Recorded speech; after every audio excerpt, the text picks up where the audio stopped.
In this summer, I didn't go for an elective rotation in a hospital. I had a great chance to live with a family in England, specifically in Newcastle upon Tyne. During my stay, I visited many places, including the Durham Cathedral and the Tyne River. We also went camping for a couple of days. Prior to going to Newcastle, I spent a few days in London to see important places. One of the most interesting visits was to Madame Tussauds, the wax museum. In this journey, I had two people who helped me make the most of it. The first was Dr. Husam, an ENT surgeon from the University Hospital.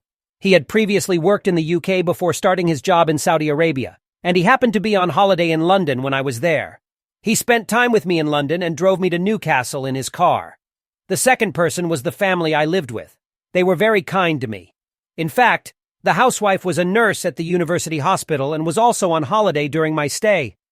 Part of my time there was during Ramadan, and I managed to fast for most of the days. I went back home just before Eid and celebrated that occasion with my family in Makkah.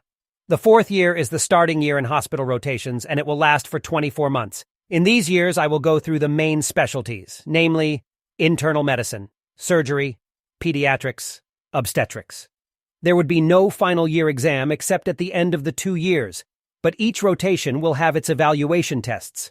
The year started with the introduction to clinical methods, where we learned about the tetrad of clinical practice: history taking, physical examination, investigation, diagnosis. Then the students were divided into 4 groups, each joining the teams of one of the main specialties for 2 months and then rotating to another specialty. This took 8 months, and by that time all students would have finished 2 months in all 4 main specialties.